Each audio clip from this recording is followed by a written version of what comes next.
Bismillahirrahmanirrahim. Assalamualaikum warahmatullahi wabarakatuh. Perkenalkan, saya atas nama Lina Mariana dengan NIM E1C020098 dari kelas 5D.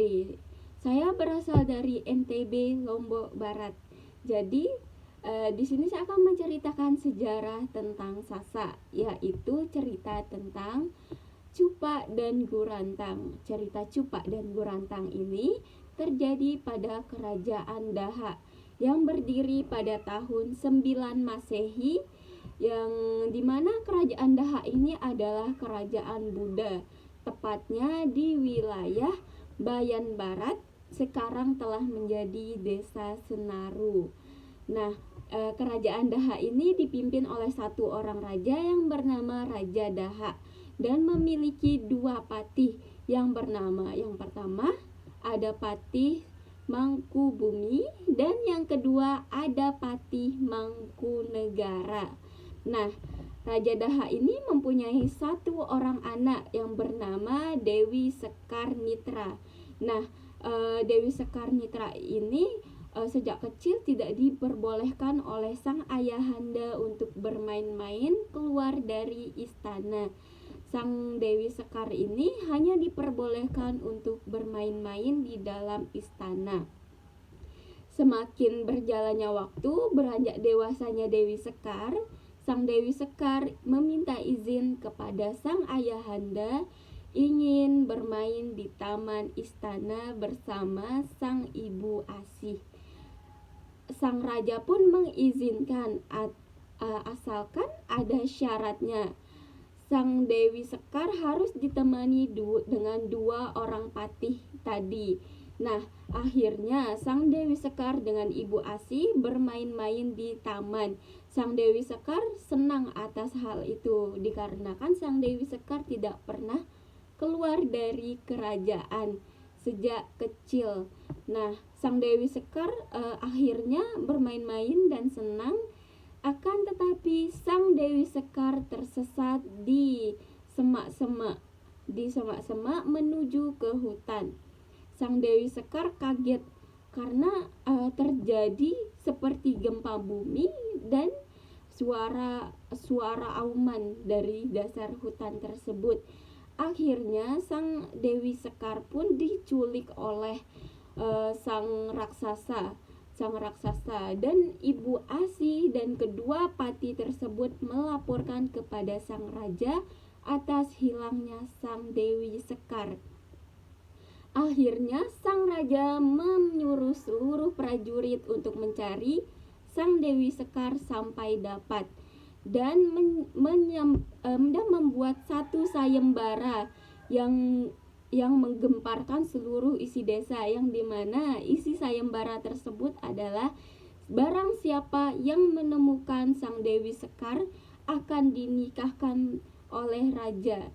Dan akhirnya cerita kehilangan sang Dewi Sekar tersebut sampai kepada telinga Cupak dan Gurantang.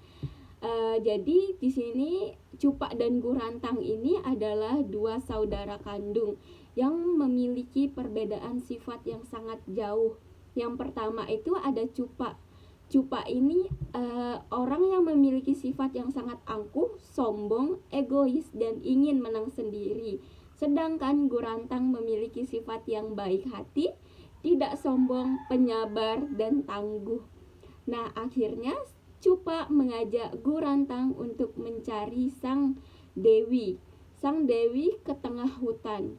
Dan mereka berdua pun berburu ke tengah hutan untuk mencari sang Dewi. Sesampainya di tengah hutan, mereka menemukan sang raksasa tengah tertidur di tengah hutan tersebut, di tanah yang lapang. Akhirnya dengan kesombongannya, dengan keangkuhannya, dengan kepercayaan dirinya, si Cupak tersebut melawan raksasa. Tetapi raksasa bisa mengalahkan si sang Cupak tersebut. Nah, Gurantang yang tidak tega melihat saudaranya dikalahkan oleh raksasa akhirnya maju dan mengalahkan raksasa tersebut. Sang Cupak dengan angkuhnya naik ke atas tubuh raksasa dan menancapkan belati ke arah dada raksasa tersebut. Akhirnya mereka berdua pergi ke arah sumur untuk mencari sang dewi dengan belati yang menancap di dada sang raksasa.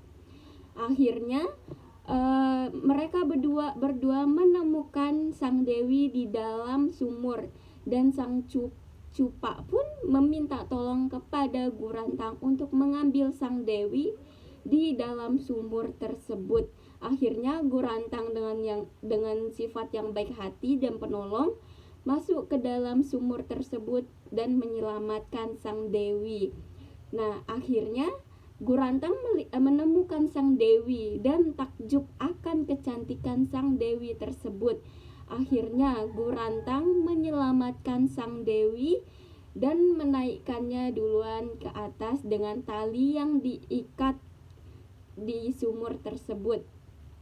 Akhirnya Cupa mengangkat sang dewi ke atas dan menyelamatkannya. Tetapi dengan sifat yang tidak jujurnya ini, Gurantang memiliki kelicikan dengan cara apabila saya membawa Gurantang naik ke atas, karena dia yang telah menyelamatkan sang dewi, maka dia yang akan dinikahkan dengan sang dewi tersebut. Akhirnya dengan kelicikannya, Cupa ini meninggalkan Gurantang di dalam sumur sendirian. Cupa dan sang dewi akhirnya pergi menuju ke kerajaan dan membawa sang dewi. Akhirnya sang raja pun menepati janjinya dengan akan menikahkan sang Cupa dengan sang dewi. Tetapi sang dewi menentang bahwa bukan Cupa lah yang telah menyelamatkannya, tetapi Gurantang, saudaranya sendiri. Setelah itu sang raja pun memberikan tantangan kepada Cupa dengan cara Cupa harus mengalahkan dua patihnya dengan cara bermain peresian, yang dimana peresian ini adalah permainan adat Sasak yang menggunakan rotan. Siapa yang kalah akan keluar darah dari tubuhnya. Akhirnya Cupa mengalahkan dua patih sang raja tersebut, dan raja pun menepati janjinya. Akhirnya sang raja menggelar yang namanya begawe. Begawe ini dikenal sebagai adat Sasak, yang dimana seluruh warga desa akan turut membantu kerajaan memasak makanan hidangan kepada tamu. Nah, akhirnya Gurantang keluar dari sumur dengan susah payah dan sabarnya keluar dari sumur. Akhirnya pergi ke kerajaan untuk mengatakan yang sebenarnya, bahwa dialah yang telah menolong sang dewi. Sang dewi menunjuk, "Wahai ayahanda, dialah yang telah menolongku."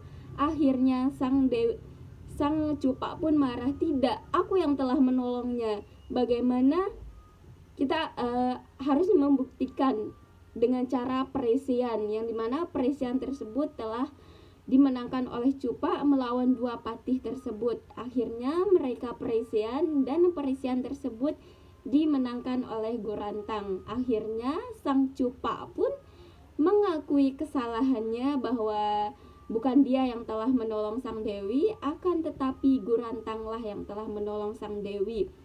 Akhirnya sang Gurantang dan sang dewi pun menikah di istana. Cupa dibuang dari istana jauh-jauh karena akibat kesombongannya. Jadi Cupa tidak mendapatkan apa-apa. Sekian dari saya. Assalamualaikum warahmatullahi wabarakatuh.